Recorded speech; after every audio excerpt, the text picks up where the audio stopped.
افغان کرکټ لوبغاړی راشد خان د افغانانو زړونه وګټل. راشد خان څه غواړي چې وکړي د کورونا وایرس په هکله له افغانانو سره له ټولو هغو تجارانو او خلکو څخه چې وس او اقتصادي نسبت ښه ده هیله ترې کوو چې هغه کورنیو سره چې په قرنطینونو کې بندي مرسته ورسره وکړي. ملګرو باور وکړئ چې اکثریت کورنۍ په دې قیمتیو کې د خوراک هیڅ نه لري او ډېر سخت حالت سره شپه سبا کوي. ملګرو راځئ چې راشد خان او سمی فیضي د فری فایټ تکړه لوبغاړی څه وکړل له خلکو سره دلته په ویډیو کې له موږ سره وګورئ. قدرمنو لیدونکو السلام علیکم، وخت مو پخیر. د افغانستان د سپورټ برخې وتلی ستوری په هیواد کې له کورونا ځپلو خلکو سره مرستې لپاره ټټر وواهه. تېره ورځ راشد خان ارمان چې د کرکټ په نړۍ کې د ګوګل ماسټر بلل کیږي او د نړۍ په کچې میلیونونه مینوال لري پر خپل فیسبوک پاڼه ولیکل چې د کورونا پر وړاندې مبارزه کې به خپله برخه ادا نه کوي او د بېوزلو لاسنیوی به کوي.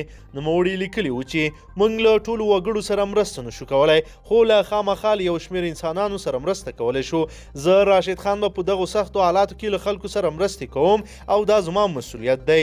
ښاغلي خان په داسې حال کې د کوویډ 19 ناروغۍ پر وړاندې مبارزه کې د خپلې مرستې ټټر وهي چې اخوا په هندوستان کې ګڼ شمېر لوبغاړو او د فلم ستورو له دولت سره پر کروړونو مرستې وکړې تر څو وکولی شي له خپل ګڼ نفوس ملت سره کورونا له امله په دې ترهېدلي چاپیریال کې مرسته وکړي.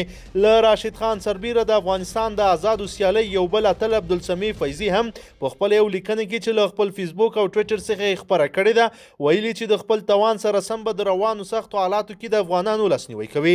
نوموړي ویلي چې له خپلو ملګرو سیاسي سټو او نورو لویو تاجرانو څخه به پیسې راټولوي او د ځان په ګډون به د کورونا پر وړاندې مبارزې لپاره دولت ته سپاري.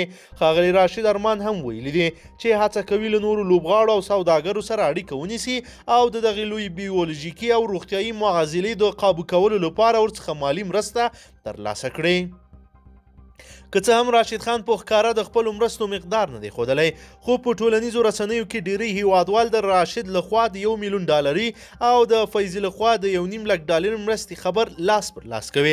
راشد خان چې په نړیوالو لوبو کې د لومړۍ درجه توپ اچوونکي ریکارډ له ځان سره لري له نړیوالو لوبو سربیره په ډیرو لیګونو کې د لوبېدو ویاړ هم له ځان سره لري چې په ټولو لیګونو کې د پام وړ مالي امکانات ترلاسه کوي او د کرکټ په کم عمره لوبغاړو کې د میلیاردرانو له ډلې حسابیږي.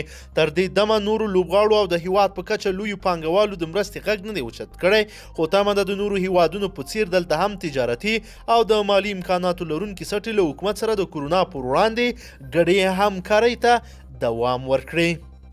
قدرمنو لیدونکو که چیرې غواړئ چې ورته تازه او مهمو پیښو څخه ځان ډیر ژر او په لنډو کې خبر کړئ زموږ چینل سره سبسکرایب کړئ او ویډیو د سره حتما لایک کړئ. تر بل ویډیو مو په لوی رب سپارمه.